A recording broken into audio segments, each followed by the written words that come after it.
और मेरे भक्तों, आप लोग कैसे हैं? उम्मीद करती हूँ बढ़िया होंगे, फर्स्ट क्लास होंगे। तो आज एक चीज़ शेयर करना चाहती हूँ कि आज एक मूवी देख के आई हूँ जो नरसिंह अवतार के ऊपर है और बहुत ही क्लासिक मूवी है। आप सब जा कर के थिएटर में ज़रूर देखिएगा इस मूवी को, क्योंकि इतनी इंस्पिरेशनल है ना, इतना इंस्पायर करेगी आपको। और जो प्रहलाद का कैरेक्टर है वो आपको पूरी अच्छे तरीके से समझ में आएगा। हमने तो देखिए स्टोरी पढ़ी है प्रहलाद जी की, पर मूवी देखने के बाद उनका जो कैरेक्टर है वो और क्लियर होगा। छोटे बच्चे हो, बड़े बच्चे हो, आप हों, सबको जा कर के ये मूवी थिएटर में ज़रूर देखनी चाहिए। और मतलब देखते देखते आपको गूज बम्स ना आए ना, तो आप मेरा नाम बदल दीजिएगा। इतनी बढ़िया, इतनी अमेजिंग मूवी है। हिरण्यकश्यप जो कि प्रहलाद का पिता था, पिता होकर के भी उसने अपने बेटे के साथ जो किया वो शायद ही कोई भी बाप अपने बच्चे के साथ करेगा, क्योंकि वो विष्णु का बहुत बड़ा भक्त था और विष्णु जी का हमेशा नाम जप करता रहता था। और भले ही वो राक्षस कुल में जन्मा था, क्योंकि हिरण्यकश्यप राक्षस कुल से थे। मैं इन शॉर्ट आपको सुना रही हूँ स्टोरी। तो भले ही वो राक्षस कुल में जन्मा था, लेकिन भगवान की भक्ति उसमें कूट कूट कर भरी हुई थी। तो देखिए, किस कुल में जन्मेगा और कैसे घर में बच्चा जन्मेगा ये आपके हाथ में नहीं है ना। पर भक्ति तो कहीं भी हो सकती है। आप चाहे किस भी कुल के हो, किस भी जाति के हो, भक्ति तो किसी भी तरीके से हो सकती है। बस भक्त होना चाहिए, अंदर वो भावना होनी चाहिए। तो प्रहलाद के मन में वो भगवान के प्रति भक्ति कूट कूट कर भरी हुई थी, और इसलिए भगवान विष्णु जी ने हमेशा प्रहलाद का साथ दिया। और भगवान के जो 9 भक्त हुए हैं ना, उनमें से प्रहलाद जी भी एक भक्त हैं। और दूसरी एक कहानी है ध्रुव जी की, वो भी बहुत इंटरेस्टिंग और बहुत इंस्पायरिंग कहानी है। तो ये जो भक्त है ना भगवान के, ये हमेशा हमारी यंग जनरेशन ने तो देखिए ये सब पढ़ना छोड़ दिया है। उनको तो इंस्टा और यूट्यूब और इन सब से ही फुर्सत नहीं है। तो लेकिन कोशिश करके एनिमेटेड मूवी है, अगर आप बच्चों को दिखाएंगे ना, ऐसी मूवीज़ और आनी चाहिए। हमारा जो सनातन धर्म है ना, उसकी जो कहानियाँ हैं ना, बहुत इंटरेस्टिंग और बहुत इंस्पायरिंग है।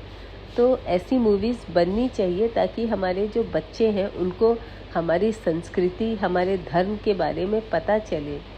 हमारा धर्म देखिए कभी भी हिंसा नहीं सिखाता है, लेकिन जो भगवान जी का ये नरसिंह अवतार और वामन अवतार, दोनों अवतार इसमें दिखाए गए हैं।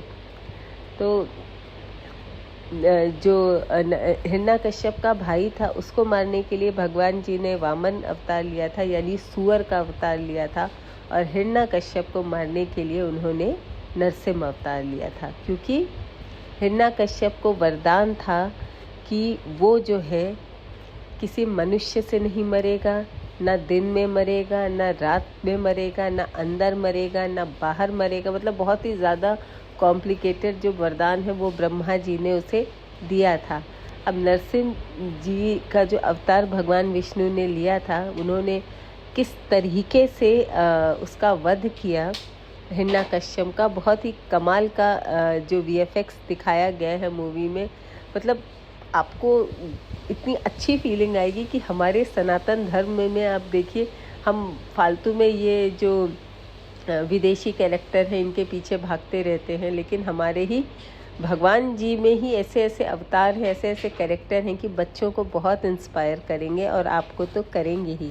तो सोचिए कितना मतलब वरदान जो ब्रह्मा जी ने दिया था उसका तोड़ पाना बहुत ही समझदारी का काम था कि दिन में नहीं मरेगा, रात में नहीं मरेगा, और किसी शस्त्र से नहीं मारा जाएगा, है ना, ज़मीन पर नहीं मरेगा, आकाश में नहीं मरेगा।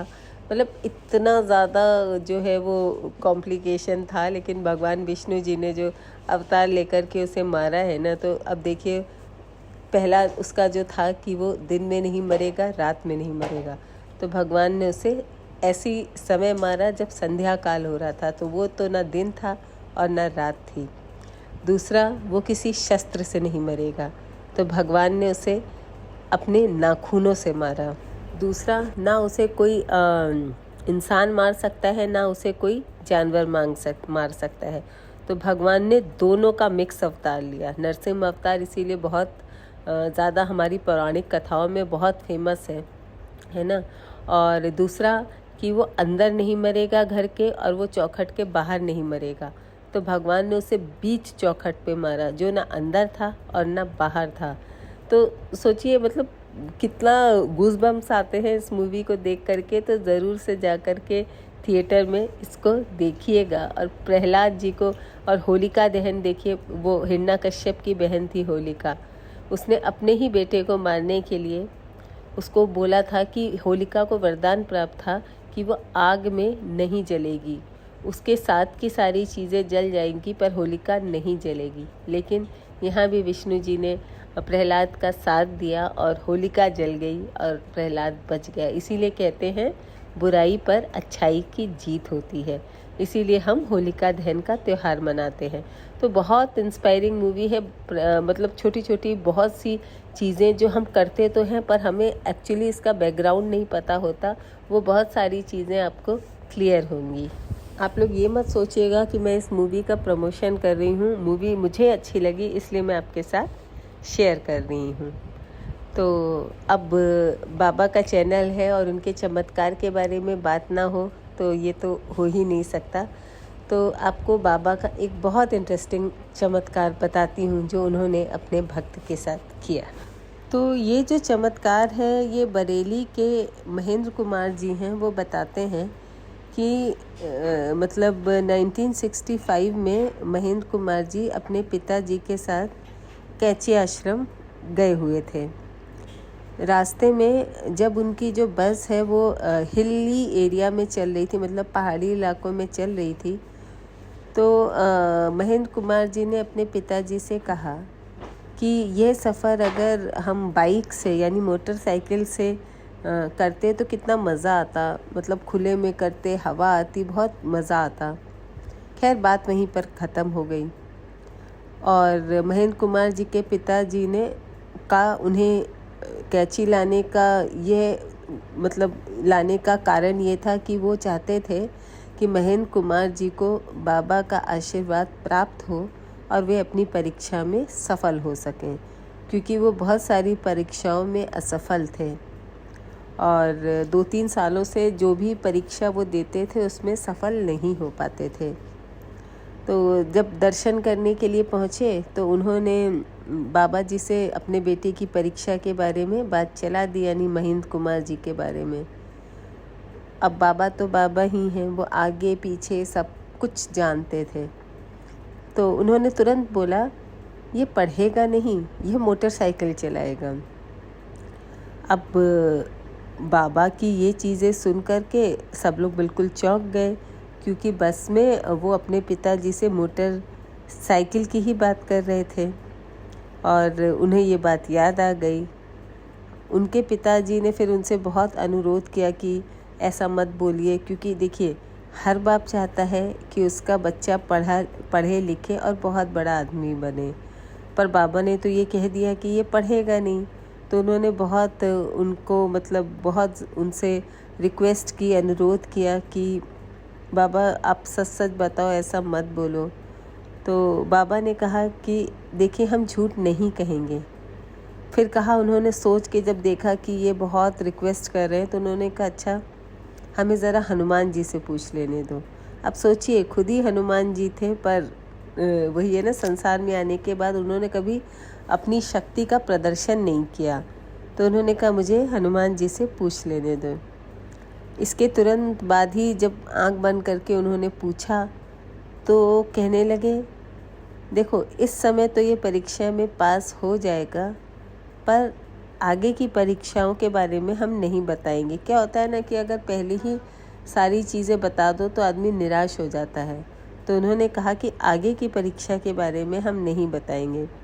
अब महेंद्र कुमार जी कहते हैं कि मैं जानता था कि मैंने परीक्षा में क्या किया, क्योंकि उनका जो पेपर था वो बिल्कुल भी अच्छा नहीं हुआ था। तो वो जानते थे कि उन्होंने क्या लिखा है परीक्षा में, लेकिन बाबा ने क्या कहा था कि इस समय वो परीक्षा में पास हो जाएगा।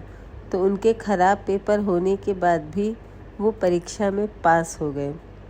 और वो कहते हैं महेंद्र कुमार जी कि यह परीक्षा जो थी, मतलब जो उन्होंने एग्ज़ाम दिया था, वो उनकी अंतिम परीक्षा होकर रह गई। उसके बाद जो बाबा ने कहा था उन्होंने वही कार्य शुरू किया और वहाँ पर सफल हुए। तो बाबा जी जो हैं सबका भविष्य, भूत, पास्ट, फ्यूचर जो है वो सब देख लेते थे और लोगों को आगाह कर देते थे। तो लेकिन बाबा की बात, ऐसा उनका व्यक्तित्व था, ऐसा उनका ऑरा था कि हर आदमी बाबा की बात मान जाता था, कोई उनकी बात को टालता नहीं था। और हमारे देश में ही क्या, विदेशों में भी बाबा के बहुत चर्चे थे, बहुत फॉलोवर थे उनके। और हो भी क्यों ना, कृष्णदास जी, रामदास जी, मार्क जुकरबर्ग और जूलिया रॉबर्ट्स, स्टीव जॉब्स जैसे कितनी बड़ी बड़ी नामी हस्तियां जो हैं, जो इंडियन नहीं थी, भारतीय नहीं थी, लेकिन तब भी बाबा की भक्त थी। क्योंकि बाबा जब वो इंडिया घूमने आए तो उन्होंने बाबा के जब दर्शन किए, तो जैसे कि मैंने बताया था कि उनका ऑरा ही ऐसा था और वो कुछ ऐसा कर देते थे कि जो भी उनसे एक बार मिलता था वो उन्हीं का भक्त होकर के रह जाता था। तो वही देश में ही नहीं, विदेशों में भी बाबा के बहुत बहुत सारे भक्त थे। इसलिए जब बाबा ने जब देह त्यागी थी तो पूरा हिंदुस्तान क्या, विदेशों में भी बहुत लोगों की आंखें गमगीन हो गई थी, बहुत लोग रोए थे उनकी याद में। हालांकि खैर बाबा ने शरीर त्यागा था। कहते हैं ना कि शरीर चला जाता है पर आत्मा तो अजर अमर है। तो बाबा अभी भी अपने चमत्कार करते रहते हैं, क्योंकि वो तो कहीं गए ही नहीं, यहीं हम सब के बीच में हैं। तो इसीलिए मैं कहती हूँ कि बाबा की ज़रूर आराधना करिए, वो कहीं ना कहीं से ज़रूर आपको देख रहे होंगे और आपको ज़रूर ब्लेस्ड करेंगे। और चलिए एक और बहुत ही इंटरेस्टिंग चमत्कार है। कैची में एक दिन महाराज के दरबार में एक सेठ जी आए जो कि सोने का सट्टा किया करते थे।